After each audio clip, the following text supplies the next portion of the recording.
अवधूत चिंतन श्री गुरुदेव दत्त श्री स्वामी समर्थ. आजच्या व्हिडिओमध्ये आपण श्राद्ध पक्षामध्ये म्हणजेच आता जो पितृपक्ष चालू आहे त्यामध्ये आपल्याला कोणत्या सेवा करायच्या आहेत आणि त्याचबरोबर कोणते उपाय करायचे आहेत याबद्दल जाणून घेणार आहोत. अतिशय प्रभावी अशा या सेवा मी सांगणार आहे.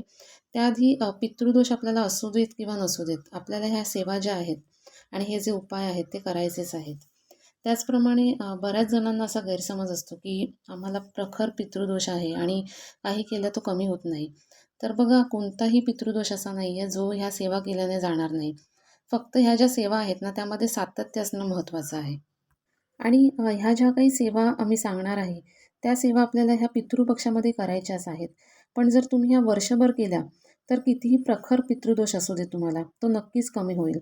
कारण आपल्याला सगळ्यांना माहितीच असेल की जेव्हा आपल्याला प्रखर पितृदोष असतो तेव्हा आपल्याला नारायण नागबली हा विधी जो आहे तो करायला सांगतात. आणि नारायण नागबली विधी जो आहे तो आपल्याला संपूर्ण कुटुंबासहित त्र्यंबकेश्वरला जाऊन करावा लागतो.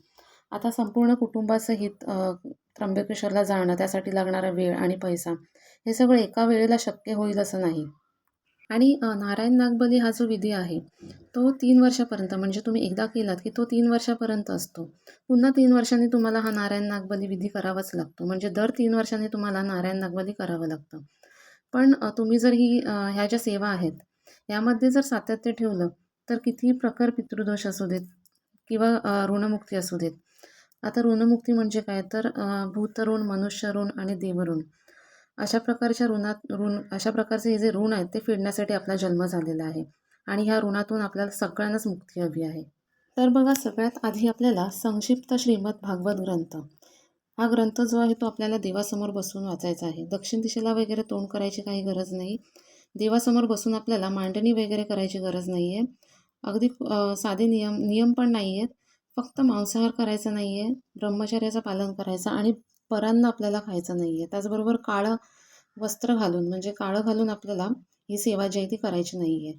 परान्न म्हणजे बघा, बाहेरचं आपल्याला काहीच खायचं नाही आहे, कारण त्यानेच आपल्याला सगळ्यात जास्त दोष जे आहेत ते लागत असतात. बाकी तुम्ही घरामध्ये कांदा लसूण वगैरे खाऊ शकता. त्यामुळे ह्या 15 दिवसामध्ये तुम्ही एकदा तरी संक्षिप्त श्रीमद भागवत ग्रंथाचं पठण जे आहे ते अवश्य करा. नक्कीच तुम्हाला फायदा आणि फरक हे जाणवतील. आता ह्या पुढचं म्हणजे पितृस्तुती स्तोत्रम आणि पितृ अष्टकम याचं पठण आपल्याला करायचं आहे.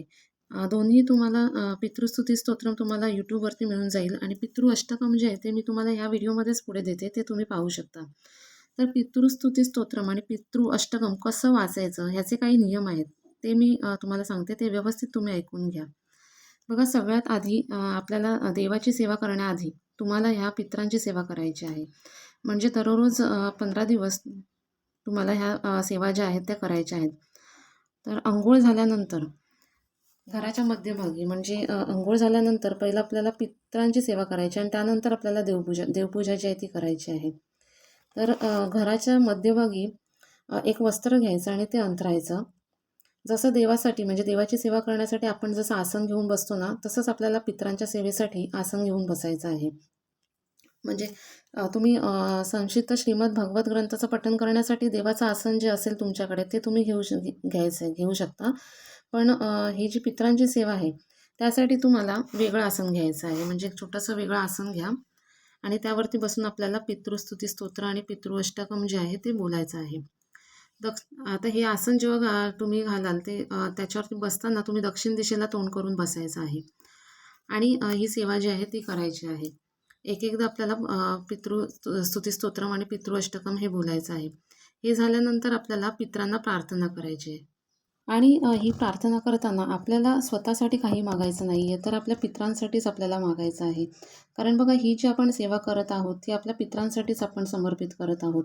हे जे 15 दिवस आहेत, ह्या 15 दिवसामध्ये हे जे पितृ आहेत ते पितृलोकातून भूलोकावरती आपल्याला भरभरून आशीर्वाद देण्यासाठीच आलेले असतात.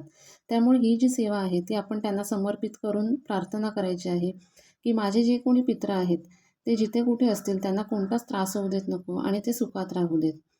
आणि अशी प्रार्थना केल्यानंतर ते जेव्हा तृप्त होतील, आपले पितृ जेव्हा तृप्त होतील, तेव्हा नक्कीच आपल्याला ते भरभरून आशीर्वाद देतील आणि आपल्याला कुठल्या कुठे नेऊन ठेवतील. आणि प्रार्थना आपली ही अशी करून झाल्यानंतर आपण जे आसन घेतलेलं आहे, त्या आसनाची घडी करायची आहे.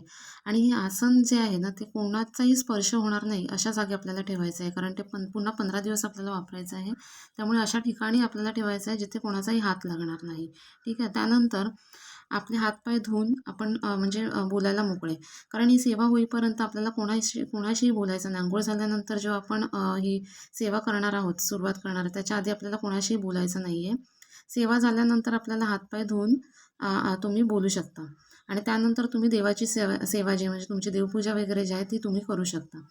आता ही सेवा कोण करू शकतं? तर ही सेवा जी आहे ती कोणीही करू शकतं. कोणीही प्रेग्नंट जरी तुम्ही असाल तरी पण तुम्ही ही सेवा जी आहे ती करू शकता. फक्त मासिक धर्म असेल आणि सुतक असेल तर त्यावेळेला फक्त तुम्ही सेवा ही सेवा करता येणार नाही. बाकी 15 दिवसात तुम्ही न चुकता ही सेवा जी आहे ती करायची आहे. म्हणजे व्हिडिओ तुम्हाला कधीही मिळू देत. अगदी 4 दिवस जरी राहील, म्हणजे अमावास्येला, सर्वपित्री अमावास्येला 4 दिवस जरी राहिलेले असतील, 2 दिवस जरी राहिलेले असतील, तरी जेवढे दिवस तुम्हाला मिळतील तेवढे दिवस तुम्ही ही सेवा जी आहे ते करा. आता यानंतर आपल्याला पंचमहायज्ञ करायचा आहे. आता यज्ञ म्हटलं तर भीती वाटते सगळ्यांना की खर्च येईल. तर ह्यासाठी काही मोठा खर्च येणार नाही आहे. आता ह्यामध्ये तुम्हाला देवयज्ञ आहे, मनुष्ययज्ञ आहे, ऋषीयज्ञ, पितृयज्ञ. जसं ऋणयज्ञ मी मगाशी सांगितलेलं, ऋण फेडायचे असतात आपल्याला. आपला जन्म जो आहे तो ऋण फेडण्यासाठी झालेला आहे. त्याचप्रमाणे हे यज्ञ देखील असतात. आपल्याला हे करायचेच आहेत. तर सगळ्यात आधी आपल्याला काय करायचं आहे, तर अग्नीला नैवेद्य द्यायचं आहे. अग्नीला नैवेद्य द्यायचं म्हणजे काय, तर एका कागदावरती, म्हणजे एक छोटा कागद घ्यायचा आहे, त्याला तूप लावायचं त्याला, आणि अग्नीवरती म्हणजेच आपला गॅस जो आहे त्यावरती ह्याला जाळायचा आहे.